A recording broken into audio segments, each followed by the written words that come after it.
Hello, my beautiful little Moglets. So, to be perfectly honest, I don't even know where to begin. There's just so much stuff that they just dropped on us in the last 24 hours. But let's just try starting with in-game. So, we got the cigarette drop right up. She did recently get a buff to her skills. Her damage potential has gone up a lot. She can also inflict bleeds, penetrate defense by more than before. Pretty good for Wyvern, I would say, because as soon as the dragon's under 50% health, she can do this and attack it twice. And if she has something like Joker equipped, Joker will activate both times, which another reason says isn't too bad there either. But yeah, I don't know enough about Cigarette to actually give a good opinion on it, but there is that. So I think the main thing here is probably Song of the Sea. This is a pretty big event. It's a 3-week event. Looks pretty intricate. We're gonna grab the summer pass. You get some rewards for going through the story, I guess. Looks like quite a lot of them. And you get extra rewards if you have the summer pass, kind of like a premium battle pass, I would say. The extra rewards, you know, they don't seem like too amazing. At the end there, you do got 100 mystic medals and background pack. Also, you know, a Molagora, that's always worth it by itself. Some of the Phantasmas are not bad. You know, we got a few Covenant bookmarks, a lot of Powder of Knowledge actually. That alone might be sort of worth it. So you could buy the basic one for 900 or the special one, which also gives you a Karen swimsuit costume. I don't really use Karen, but I might eventually. We're gonna start with the premium just to see what's actually unlocked there. So we've unlocked premium rewards. We can claim those rewards now. So it looks like the only actual special reward is the swimsuit. But yeah, okay, let's go ahead and grab it. Yep, there it is down there. Well, it's cool. It's a really nice costume. It's the first costume, I believe. And then you can buy story points if you want to speed up your progress, but I will assume you can just get those by playing through the story. So also a brand new Bellona, not just a costume, Seaside Bellona. That's super weird. Like, I mean, I know we have like Moonlight versions, but that's definitely not a Moonlight version. Attacks the enemy with a fan, 60% chance to target. Okay, target is a pretty interesting debuff. Shares 30% of the damage suffered by the caster with the foremost ally.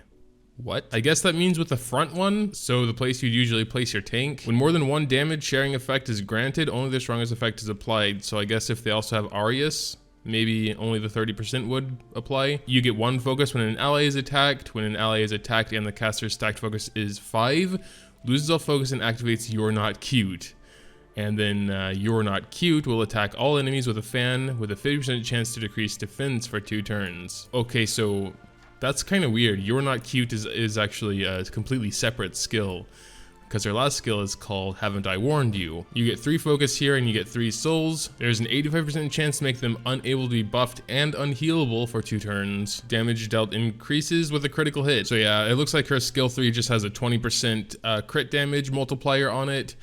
Everything else seems to be 1 except for skill 2's attack rate is 0.7, but I guess that makes sense since it's kind of like a passive skill. Also with a chance to defense break, which is pretty interesting. So yeah, I don't know. I kind of think normal Bellona is a little bit better, like just in my opinion, but her passive is quite interesting. Then again, the unable to be buffed and unhealable. That sounds, I mean, AoE, 85% up to 100 with skill enhances. You know, those are 2 pretty nice debuffs for Arena, I would say, especially when you're fighting like wall comps. Let's check out her animations as well. Here's her first one. Okay, that looks exactly the same as normal Bellona's. I don't think we're gonna actually be able to see her second because she needs like 5 focused and then an ally to get attacked, I think. Let's try. Just maybe attacking once more and, okay, no. The passive will only proc when an ally gets attacked. So let's try, let's look at her ult. Quite nice, quite nice. Speaking of new heroes, you also have Chaos Inquisitor, which is the specialty changed version of, Inquisitor something? I don't know, he doesn't sound too interesting, honestly. Mainly just because not waifu and everything, but like, I don't know. He doesn't seem like he does much at all. Kind of tanky. Maybe he can be a tank. 3-turn cooldown. He can heal with his ult. Suppose we can check out his ult. That animation. Boom. Oh, snap. Yeah, I mean, it was pretty cool, honestly. Gotta say.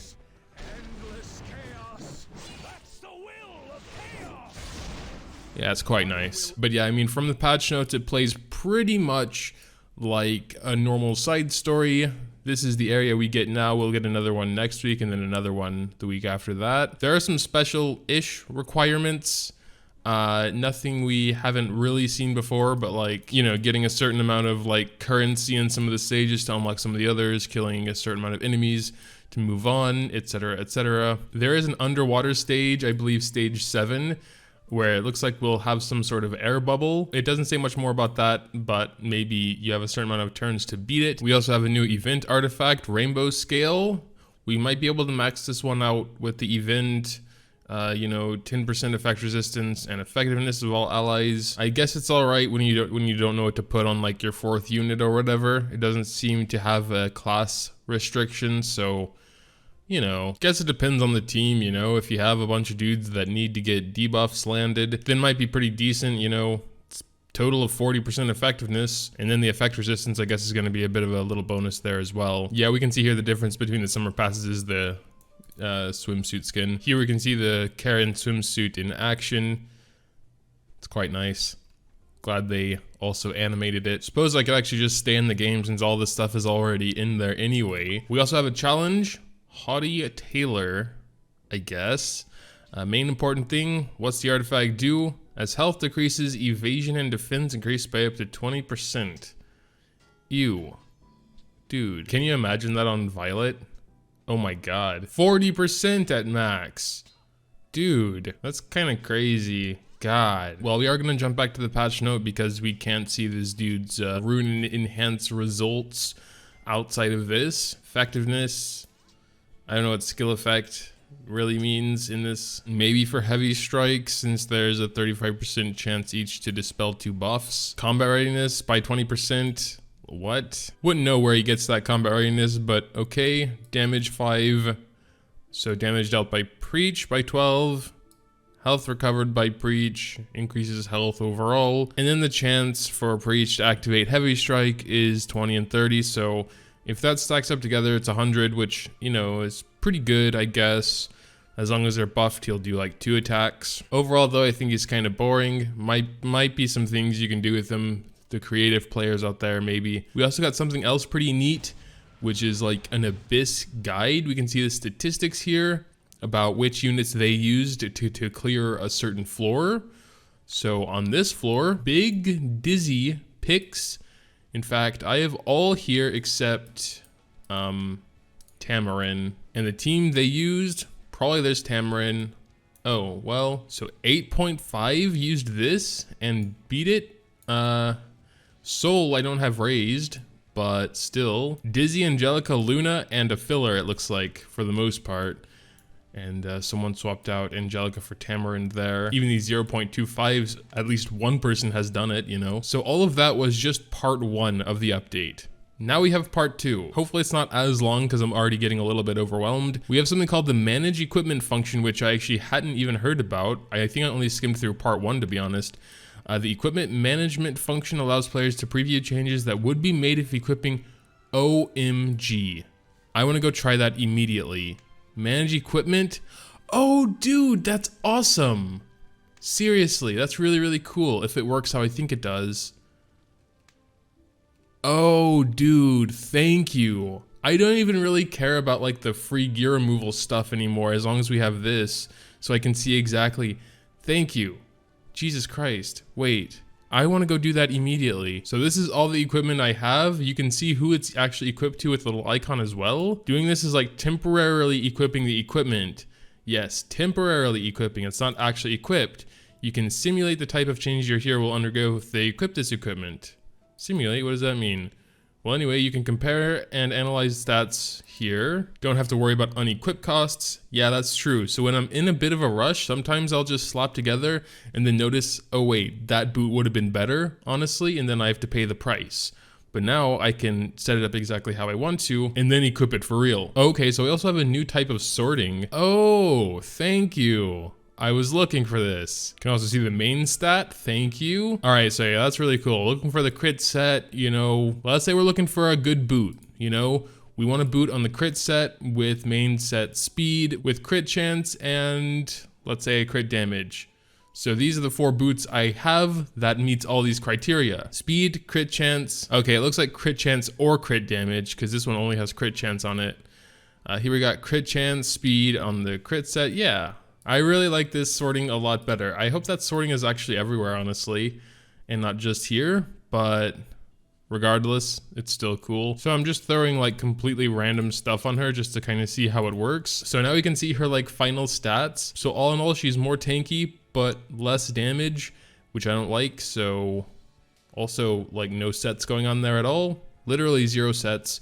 So we're not going to save that. It gets very expensive as well. It just kind of puts in perspective how expensive things are to swap around gear. Because not only do you have to pay, you know, the 50K to remove it, but also the 50K to remove it from someone else if you're giving someone else's gear, you know? And then all that at once was like almost $500,000. Okay, now season 2 is closing. Oh, pretty soon, it looks like. Season 2 ends 7/28. Preseason to the 11th, and then season 3 starts on the 11th. The season 2 frames, depending on your ranking. Glory crests will be converted into conquest points. 5-to-1, meaning for every 5 glory crests you have, you'll get 1 conquest point. I thought that was reverse. So if you have a lot of glory crests, may as well spend them because they won't be turned into that many conquest points. And yeah, all the season 2 exclusive items will be gone, of course. You can also recall Sez now if you want. I think this is because of the Wind Rider nerf, which was mainly used with Sez. And since the Wind Rider nerf was pretty destructive to that combination, they're allowing you to recall him. And then we have other improvements and adjustments. Feel free to pause and read if you want. I'm reading through it. Nothing seems super interesting. Arius's description was changed, so nothing actually changed with it though. Oh, on the automaton tower, we can use stigma on all floors to weaken enemies now. Oh, and monsters on floor 91 to 100 has been decreased. Might try that again then. We got stuck on floor 95. Among the reclaim effects for Phantom Fighter Maya, who appears on floor 95, the attack defense increase effect has been reduced by half compared to what it was previously. Thank you, because it was kind of a lot, but I got pretty close a few times. Oh god, I read something about Juleaf Council and I got scared that yesterday's video, the one about the Kisis stuff, is gonna be immediately obsolete. But I think it's something different. It says an issue that caused the plague effect to be sustained for a set number of turns even after Juleaf Council divides. They word it kind of weird. I don't know why they say who appears there, but yeah, I think that's different. But I don't know, it might mean that the plague effect will not be sustained once it divides, so actually dividing it as it's usually supposed to be might make it easier than it was before. I don't know. Oh, that's really cool as well. You can now instantly lock or sell the stuff you're crafting in the forge. Nice. Some more seemingly small things added here. Pause and check them out if you really want to. Sound improvements, I suppose. All right, most of these UI changes are pretty nice for when you're promoting Phantasma. It should be a lot faster, a lot smoother, a lot simpler now. You'll just be taken back to the hero menu. The animations are simpler. And I think that's actually pretty much everything for part 2. Here's a TLDR. The side story, cigarette, the artifact challenge, specialty change, Abyss Guide, equipment, a reason season 2, recall Sez, and other stuff. But an hour ago, they also released a developer note talking about buffs and nerfs. I'll do that today as well, but in a later video, because this one's already nearly an hour long, and I want to split that up. And I don't like having 30 to 40 minute videos, you know. So yeah, make sure to tell me what you think about all those changes in the comments down below. Probably the biggest thing for me is that equipment management thing. That's really, really cool. Dropping a like if you happen to enjoy is always greatly appreciated as well. Thanks, as always, for watching, and until next time.